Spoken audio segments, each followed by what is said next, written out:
নমস্কার বন্ধুরা, আশা করি সবাই খুব ভালো আছেন। স্বাগত বেঙ্গলি ক্লাসিক্স বাই লিপিকথা চ্যানেলে। আজ শোনাবো লেখক বনফুল রচিত গল্প স্মৃতি। গল্প পাঠ ভালো লেগে থাকলে দয়া করে গল্পের শেষে একটি লাইক দিতে ভুলবেন না। আর যে সকল শ্রোতা বন্ধুরা এখনও চ্যানেলটিকে সাবস্ক্রাইব করেননি, গল্প পাঠ ভালো লেগে থাকলে দয়া করে চ্যানেলটি সাবস্ক্রাইব করে নেবেন। শুরু করছি গল্প স্মৃতি। হোটেলটি বেশ পরিচ্ছন্ন। যে ঘরটিতে আমাকে থাকিতে দিয়াছে সেটিও সুন্দর। দক্ষিণ দিক খোলা, পাখাও আছে, খাওয়াও নিন্দনীয় নয়। যে কয়দিন কলিকাতায় থাকিব এইখানেই কাটাইয়া দেওয়া যাইবে। কাহারও বাসায় উঠিয়া সসংকোচে থাকার চেয়ে অনেক ভালো। ভালোই হইয়াছে। হোটেলের চাকর আসিয়া বিছানা করিয়া গেল। বেশ চাকরটি। ছিমছাম পরিষ্কার ফতুয়া গায়ে, মাথায় ঈষৎ টেরি, চোখ মুখ হইতে বিনীত সম্ভ্রম বিকীর্ণ হইতেছে। বেশ ভালো লাগিল। মন্মথ আমাকে ভালো হোটেলই দেখিয়া দিয়াছে। নালিশ করিবার কিছু নাই। আহারাদি হইয়া গিয়াছিল, শুইয়া পড়িলাম। অনেকক্ষণ এপাশ ওপাশ করিয়াও ঘুম আসিল না। মুদিত চোখে সম্মুখে বহুদিন আগেকার বিস্তৃত প্রায় একটি ছবি ফুটিয়া উঠিতে লাগিল। অনেক দিন আগে একবার একটি ভদ্রলোকের গৃহে আতিথ্য গ্রহণ করিয়াছিলাম। সেদিনকার সেই ছবিটি বার বার মনে পড়িতেছে। ভদ্রলোক স্টেশন মাস্টার ছিলেন। স্থানটি গঙ্গার ধারে। স্টেশন খুব একটা বড় নয়, কিন্তু সেখান হইতে প্রচুর মাছ চালান হইত। মাছের ব্যবসার উপলক্ষেই সেইখানে গিয়াছিলাম। সেখানকার জেলেদের সহিত বন্দোবস্ত করিয়া কলিকাতায় মাছের কারবার খোলার ইচ্ছা ছিল। ব্যবসা সম্পর্কিত কাজ শেষ করিয়া পরের ট্রেনে ফিরিয়া আসিবার কথা, কিন্তু কাজ শেষ হইল না, থাকিতে হইল। কোথায় থাকা যায় চিন্তা করিতেছিলাম। জেলেদের বাড়িতে থাকবার প্রবৃত্তি হইল না। পল্লী গ্রাম, হোটেল, ডাকবাংলা, ধর্মশালা কিছুই নাই। একজন বলিল, মাস্টার মশাইয়ের ওখানে যান না, সেখানে অবিরত দ্বার। গেলাম। একটু কুণ্ঠার সহিতই গেলাম। মাস্টার মশাইয়ের সহিত সকালে স্টেশনে আলাপ হইয়াছিল। মাছ চালান দিবার রেট, সুবিধা অসুবিধা প্রভৃতি জানিতে তাহার আপিসে গিয়াছিলাম। পুষ্ট কান্তি, সদা হাস্যমুখ ভদ্রলোক, মাথায় ঈষৎ টাক, প্রশান্ত প্রদীপ্ত একজোড়া চোখ, পুরুষোচিত একজোড়া গোঁফ। তখন গ্রীষ্মকাল। আপিসও খালি গায়ে ছিলেন। এক বুক চুল, তাহার উপর ধবধবে সাদা উপবিদগুচ্ছ। টেবিলের উপর একটি টুকটুকে লাল গামছা পাট করা আছে। প্রয়োজনের সময় তাহা দিয়াই হাত মুখ মুছিতেছেন। বাড়িতেও দেখিলাম সেই একই বেশ। আমাকে দেখিতে পাইবা মাত্র হাসি মুখে অভ্যর্থনা করিলেন। আসুন আসুন, আজকের ট্রেনে যাওয়া হলো না বুঝি? বসুন, খাওয়া দাওয়ার কি ব্যবস্থা হলো? ওই ভোলে বেটাদের ওখানে তো সুবিধে হওয়ার কথা নয়, তার চেয়ে নিমু হালুয়াই ঢের ভালো। কিছু যদি না করে থাকেন আমার এখানেই হোক না হয়। একটু ইতস্তত করিয়া শুরু করিতেছিলাম। ব্যবস্থা যা হয় একটা হয়ে যাবেই। আপনার এখানে আবার এত রাত্রে। আমার কথা শেষ করিতে না দিয়া মাস্টার মহাশয় বলিয়া উঠিলেন, আরে রাত আর কত হয়েছে, এই তো সবে 8টা। আমার এখানেই হোক, বলে আসি ভেতরে। আমাকে বসাইয়া ভিতরে চলিয়া গেলেন। একটু পরে হাসি মুখে বলিলেন, গিন্নিকে কেবল একটু খবর দেওয়া যে 4টি চাল বেশি করে নাও। রাবণের চুলও তো জ্বলছেই দিন রাত। রেলের কয়লা, পয়সা তো লাগে না। চতুর্দিক প্রকম্পিত করিয়া মাস্টার মহাশয় হাসিয়া উঠিলেন। এইবার আপনার পরিচয়টা নেওয়া যাক ভালো করে। চা খাবেন তো? না থাক, খানি না এক কাপ। এক কাপ চা খেলে আর কি হয়? তা কোথা দেশ আপনার? হুগলি জেলায়। বাহ, আমারও যে হুগলি। একটু পরেই চা আসিল। তন্ন তন্ন করিয়া মাস্টারমশায় আমার পরিচয় লইতে লাগিলেন। এমনকি আমার শ্বশুর বাড়ির জ্ঞাতি গোষ্ঠীর খবর যতটা আমার জানা ছিল তাহাকে বলিতে হইল। হাঁটু দোলাইয়া বেশ বেশ বলিতে বলিতে সাগ্রহে তিনি সব শুনিতে লাগিলেন। মনে হইল যেন কোনো মনজ্ঞ কাহিনী শুনিতেছেন। পরে জানিয়াছিলাম ইহাই তাহার স্বভাব। তুচ্ছ উচ্চ যাহাই হোক, মানব মাত্রেই তাহার প্রিয়। বহু মানুষের সঙ্গ, বহু মানুষের কাহিনী, বহু মানুষের সুখ দুঃখ লইয়াই তাহার জীবন। তাহার নিজের সংসারটি খুব ছোট। একটি মাত্র পুত্র, বিদেশে বোর্ডিংয়ে থাকিয়া পড়ে। বাড়িতে স্ত্রী ছাড়া আর কেহ নাই, কিন্তু প্রতিদিন প্রায় ২০-২২ জন লোক খায়। কালই ক্লার্কবাবুর বউ বাপের বাড়ি গিয়াছেন, তিনি মাস্টারমশায়ের বাসায় খান। নবাগত টিকিট কালেক্টরটির এখনও বিবাহ হয় নাই, একাই এখানে আসিয়াছিলেন। তাহাকে মাস্টারমশাই আর রান্নার হাঙ্গামা করিতে দেন নাই। গঙ্গার ধারে বায়ু পরিবর্তন মানসে মাস্টারমশায়ের দূর সম্পর্কীয় আত্মীয় কয়েকজন আসিয়াছেন, তাহারা নিত্য অতিথি। আমার মতো অনাহুত লোকও প্রায় থাকেন ২-১ জন। চাকরির আশায় গ্রামের একটি ছেলেও আসিয়াছেন। স্থানীয় বাঙালিরা মিলিয়া ছোটখাটো থিয়েটার পার্টি করিয়াছেন, তাহাতে যিনি বাঁশি বাজান এখানে খান। নানা লোকের নানা পরিচয়, সকলেরই আশ্রয় এখানে। মাস্টারমশায়ের সহিত বসিয়া গল্প করিতেছিলাম। গুটি গুটি সকলে আসিয়া জুটিতে লাগিলেন। বংশীবাদক ভদ্রলোক স্থানীয় একটি মারোয়ারির আড়তে মাস্টারমশাই তাহার চাকরি জুটাইয়া দিয়াছেন, প্রথমে আসিলেন। ক্রমশ তবলা হারমোনিয়াম বাহির হইল। মাস্টারমশায়ের গান বাজনার শখ আছে, গায়কেরও অভাব নাই দেখিলাম।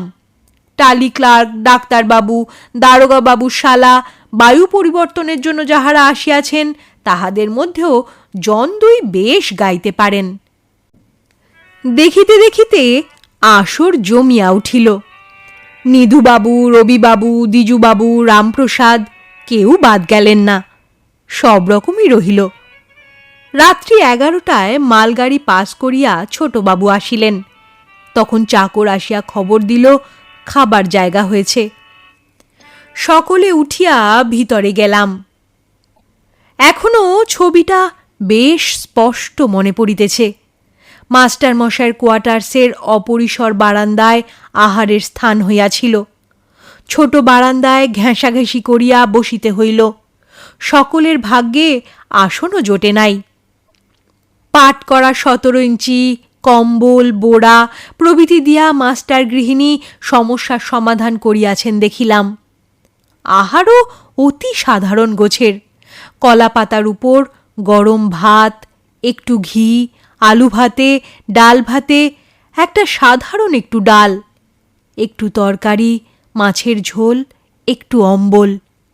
অতি সাধারণ ভোজ্য, কিন্তু কি পরিতৃপ্তি সহকারেই সেদিন যে খাইয়াছিলাম আজও ভুলিতে পারি নাই। আহারাদির পর কোথায় শোয়া যায় তাহাও একটা ব্যবস্থা হইয়া দাঁড়াইল। মাস্টারমশাইয়ের কোয়ার্টার্সে স্থানাভাব। আমি ওয়েটিং রুমে রাতটা কাটাইয়া দিবার প্রস্তাব করিতেই মাস্টারমশাই বলিয়া উঠিলেন, খবরদার খবরদার, ছাড় পোকায় খেয়ে ফেলবে, অমন কাজটি করবেন না। এ দেখুন না, এইখানেই হয়ে যাচ্ছে একরকম করে। গোটা ২ বেঞ্চি আছে, তাই জুড়েই করে দিচ্ছি দেখুন না। বাইরের বারান্দায় ২খানি বেঞ্চি জুড়িয়া মাস্টারমশাই নিজে দাঁড়াইয়া আমার বিছানা করাইয়া দিলেন। স্থানে অস্থানে পেরেক ঠুকিয়া একটা হাওড়ার হাটের শতচ্ছিন্ন মশারিও টাঙানো হইল। সেদিন আহার সজ্জা কিছুই ভালো ছিল না, কিন্তু এক ঘুমে রাত কাটিয়া গিয়াছিল। শুধু তাই নয়, সেদিন হইতে মাস্টারমশাই আমার আপনার লোক হইয়া গিয়াছিলেন। মাস্টারমশায়ের সম্বন্ধে কত কথাই মনে পড়িতেছে। একবার মনে আছে, শীতকালে গিয়াছিলাম। ট্রেনটা খুব ভোরে পৌঁছিত। ট্রেন হইতে নামিয়া দেখি অভূতপূর্ব ব্যাপার। স্টেশন প্ল্যাটফর্মের এক কোণে চায়ের একটা স্টল গোছের হইয়াছে, অনেকেই চা পান করিতেছেন। পুলকিত চিত্তে আমিও আগাইয়া গেলাম। শীতকালের ভোরে এখানে চা পাইব আশাই করি নাই। চমৎকার চা। চা শেষ করিয়া জিজ্ঞাসা করিলাম, দাম কত? লাগবে না বাবু। দাম লাগবে না? সে কি? মাস্টার বাবু মুসাফিরদের রোজ মাংনিতে পিলান। এই অদ্ভুত আধা বাংলা আধা হিন্দিতে যে লোকটা জবাব দিল, ভালো করিয়া চাহিয়া দেখিলাম সে স্টেশনারি কুলি একজন। অবাক হইয়া গেলাম। সমস্ত প্যাসেঞ্জারদের মাস্টারমশাই বিনা পয়সায় চা খাওয়াইতেছেন। মাস্টারমশাইয়ের সহিত একটু পরেই দেখা হইল। চায়ের সদাব্রত খুলেছেন, ব্যাপারটা কি? দরাজ গলায় মাস্টারমশাই হাসিয়া উঠিলেন। আমার সে সামর্থ্য কি আছে ভাই? একজন টি মার্চেন্ট এক কেস চা এমনি দিয়েছিল। ভাবলাম একা খাই কেন, 5 জনে মিলে খাওয়া যাক। গণেশ মারোয়ারকে বলাতে চিনিও পাঠিয়ে দিলে কিছু। ঘরের গায়ের দুধ, 2টো গরুতে সে রাস্টেক দিচ্ছে আজকাল। আর রেলের কয়লা, রাবণের চুলো দিন রাত জ্বলছে। জংশন থেকে একটা বড় কেটলি আর কিছু কাপ শশার আনিয়ে নিয়েছি। ঝোকসুর ভোরে ডিউটি, তাকেই বললাম তুইও খা, 5 জনকেও খাওয়া। ব্যাস মিটে গেল। আবার হাহা করিয়া হাসিয়া উঠিলেন। মাস্টারমশাইয়ের ওপর জোর জবরদস্তি করিতেও কাহারও বাধিত না। লাইনের সকলের তিনি দাদা ছিলেন। আর একবারের আর একটা ঘটনা মনে পড়িতেছে। শীতকালে প্রচুর মাছ চালান হইত। প্রত্যেক জেলেই মাস্টারমশাইকে মৎস্য উপঢৌকন দিত। মাস্টারমশাই নিজের জন্য কিছু রাখিয়া বাকিটা বিতরণ করিতেন। ডাক্তারবাবু, দারোগা, পোস্টমাস্টার প্রভৃতিকে তো দিতেনই, বেশি হইলে পরের স্টেশনের বাবুদেরও পাঠাইয়া দিতেন। একবার মাছ বেশি হয় নাই, চালান কম। পরের স্টেশনে পাঠাইবার মতো প্রচুর মাছ একদিনও জোটে নাই। হঠাৎ একদিন মাস্টারমশাইয়ের নামে একটা প্রকাণ্ড পার্সেল আসিয়া হাজির হইল। প্রকাণ্ড একটা কেরোসিন কাঠের বাক্স। আমি তখন সেখানে উপস্থিত। বাক্সটা খুলিতেই 2টা বিড়াল লাফাইয়া বাহির হইল। বাক্সে একখানা চিঠি ছিল। পরের স্টেশনের বাবুরা লিখিতেছেন, দাদা, বিড়াল 2টাকে পাঠাইয়া দিলাম, তাহারা অন্তত আপনার পাতের কাঁটা চিবাইয়া বাঁচুক। দেখেছো দেখেছো, ছোড়াগুলোর কাণ্ড দেখেছো? মাস্টারমশাইয়ের চক্ষু 2টি হইতে হাসি উপচাইয়া পড়িতেছিল। তখন বাজার হইতে কিছু মাছ কিনিয়া পরের ট্রেনে পাঠাইয়া দিলেন। এমনই কত ঘটনা। কলিকাতায় নিজের কাজে আসিয়াছিলাম। হাওড়া স্টেশন হইতে সোজা হয়তো বড়বাজারের সেই হোটেলটাতেও উঠিতাম। হাওড়া স্টেশনেই পূর্ব পরিচিত একজনের সহিত দেখা হইয়া গেল। তাহারই মুখে শুনিলাম মন্মথ বিলাত হইতে ফিরিয়াছে, ভালো চাকরি পাইয়াছে, একটি ঠিকানাও আমাকে দিল। অনেক দিন মন্মথকে দেখি নাই, একবার দেখিতে ইচ্ছা হইল। হাওড়া হইতে সোজা তাহার বাসাতেই গেলাম। বাড়িটি বেশ সুন্দর। আমি বারান্দায় উঠিতেই একটি বালক ভৃত্য আগাইয়া আসিল। কি চান আপনি? মন্মথবাবুর সঙ্গে দেখা করতে চাই। বলো গিয়ে। বালকটি আমার কথা শেষ করিতে দিল না, ভেতরে চলিয়া গেল এবং একটি স্লেট পেন্সিল আনিয়া বলিল, আপনার নাম আর কেন দেখা করতে এসেছেন তা এতে লিখে দিন। লিখিয়া দিলাম। বালক ভৃত্যটি ড্রয়িং রুম খুলিয়া দিয়া বলিল, আপনি বসুন এখানে। বসিলাম। সোফা সেটে সাজানো ড্রয়িং রুমটি বেশ সুন্দর, সুরুচির পরিচয় দিতেছে। প্রায় মিনিট 10 পরে মন্মথ বাহির হইল। ভিড়ের মধ্যে দেখিলে চিনিতে পারিতাম না। ঢিলা পায়জামা পরা, বাটারফ্লাই গোঁফ। আশা করিয়াছিলাম প্রণাম করিবে, কিন্তু করিল না। কিন্তু আমাকে দেখিয়া তাহার মুখ হাস্যোদ্ভাসিত হইয়া উঠিল। ও, আপনি এসেছেন? অনেক দিন দেখিনি, তাই ভাবলাম। বেশ করেছেন, তা উঠেছেন কোথায়? কোথাও উঠিনি এখনো। হাওড়া স্টেশনে বেচুলালের সঙ্গে দেখা, সেই তোমার খবর আর ঠিকানা দিল, সোজা এখানেই চলে এলাম। মন্মথ হাত ঘড়িটা একবার দেখিল, তাহার পর বলিল, আমার বাসায় আজ মোটে জায়গা নেই। একই ছোট বাসা, তার উপর আবার আমার শালি ভাইরা ভাই সবাই এসেছেন। চলুন, আপনার থাকবার জায়গা একটা ঠিক করে ফেলা যাক আগে। বেশি রাত হয়ে গেলে হোটেলেও জায়গা পাওয়া যাবে না। যা লোকের ভিড় আজকাল কলকাতায়। অতিশয় যুক্তিযুক্ত এ উক্তিতে রাগ করিবার কিছু নাই, কিন্তু আমার কেবলই মনে হইতেছে তাহার সোফা সেটটি সরাইয়া ওই ড্রয়িং রুমে আমার শুইবার একটু স্থান কি করিয়া দিতে পারিত না? আপনারা হয়তো বলিবেন, এমন অসঙ্গত প্রত্যাশা আপনি করেন কেন? করিতাম না যদি এই মন্মথ সেই মাস্টার মশাইয়ের ছেলে না হইত। শেষ হলো গল্প। গল্প পাঠ ভালো লেগে থাকলে দয়া করে চ্যানেলটি সাবস্ক্রাইব করে নেবেন, আর বেল বাটনটি প্রেস করলে আমার পরবর্তী গল্পের নোটিফিকেশন আপনারা পেয়ে যাবেন। আপনারা চাইলেই গল্পটিকে আপনাদের বন্ধুবান্ধব প্রিয়জনদের সাথে শেয়ার করে নিতে পারেন। সবাই খুব ভালো থাকবেন, সুস্থ থাকবেন। অনেক ধন্যবাদ।